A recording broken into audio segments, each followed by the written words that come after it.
Hey guys, Joe Howard here. Welcome to fitness mistake number 3. Now this one's another important factor. I think all these 8 steps or these 8 mistakes that we make are big factors when it comes to why we don't get the progress or the results we're looking for in a fitness program. So today we're going to cover the fact of not getting enough protein. It's one of the biggest mistakes that people make. Matter of fact, we go through checkout lines, we go through grocery stores, we grab foods in a hurry, and anything that's quick food, you guys, probably does not have much protein in there because everything is based on carbs and fats. So you grab chips, it's going to be carbs and fat. If you grab a candy bar, it's going to be carbs and fat. If you grab pretty much anything through a checkout aisle, it's probably going to be carbs and fat. I mean, very slim you're going to find something that's going to be protein-based, maybe some beef jerky or something like that. But it's very slim you're going to find something that through a checkout aisle or something that's really quick and easy to grab. So we got to make sure we get enough protein in our diet.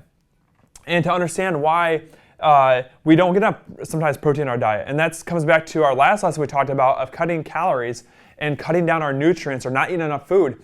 Because everything in here has calories in it. So for example, 1 gram of carbs has 4 calories. 1 gram of fat has 9 calories. 1 gram of protein has 4 calories. They all convert to calories in the long run. So when we talk about cutting calories, we're talking about cutting everything overall. Unless you're adjusting macronutrients, which is what I teach people in all the programs I run, like my Factor 5, the 6 week, stuff like that.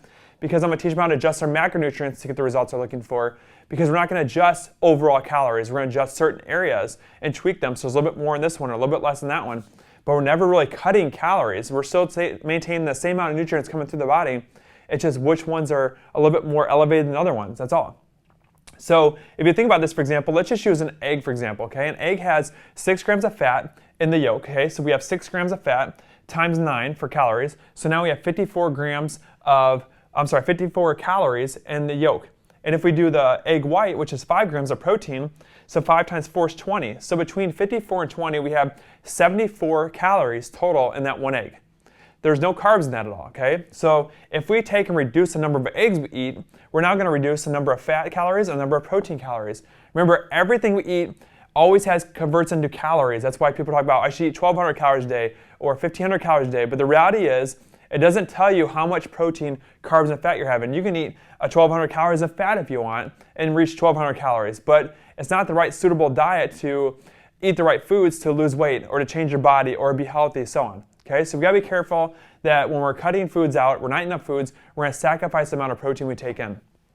Number 2, why do we need proteins? Proteins are so important because they help, first of all, make us feel satisfied. I don't know how many of you guys throughout the day, after you eat, an hour later, you're starving, or you find yourself constantly eating sugar, which, by the way, could be a form of candida, which is like a yeast infection we get in our bloodstream, and it makes us eat more and more and more sugar, which we don't want.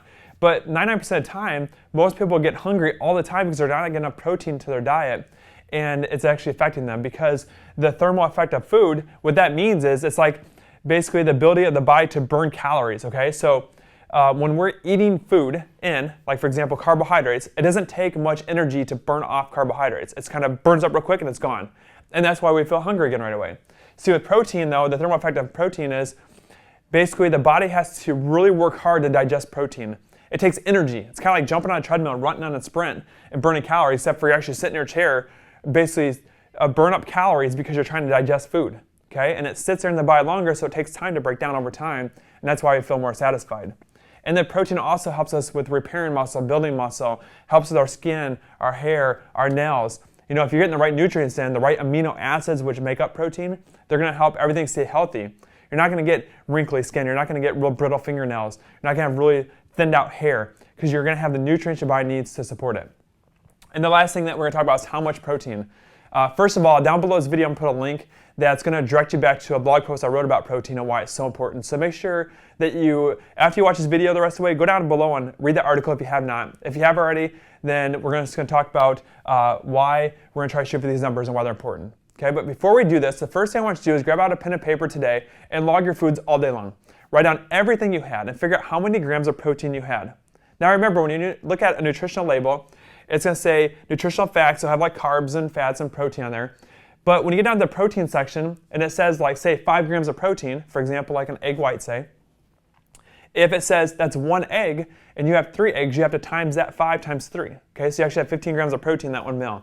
So when you go throughout the day, be careful of serving sizes, but write down how many you had for serving sizes, write down the total grams of protein, and figure out what is your daily total that you're reaching.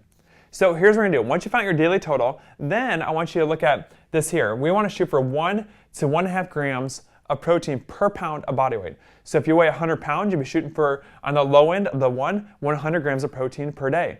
So how does that compare, what you just did and what you're supposed to be taking in? Right now, if you're guys starting out a fitness journey, I strongly recommend starting the lowest category, start at the 1. We can always work our way up as we get going into it. But right now, you may not be eating much protein at all. And the reality is, we gotta start adding more proteins back into your diet slowly so you don't get burnt out right away because you're getting all this protein and your body's not used to it. Because you will feel bloated, you will feel stuffed, all that stuff, because it is gonna help you feel more satisfied and you're not gonna feel like you gotta go eat food all the time. Matter of fact, sometimes you get to your next meal, you're like, wow, I don't even feel really hungry yet. But once you start feeding the body consistently like clockwork, like we talked about in the last videos, you're gonna start feeling like your energy levels are picking up, your body's repairing quicker, it feels better, and you just have more stamina throughout the day, and you don't feel like you're starving all the time the wrong way anyways, okay, where you need sugars and so on. You're looking for good, complete nutrients, okay? So this is the biggest mistake that we can make too. You guys, we have more mistakes coming your way, so stay tuned and watch for them, and we'll see you then. Thanks.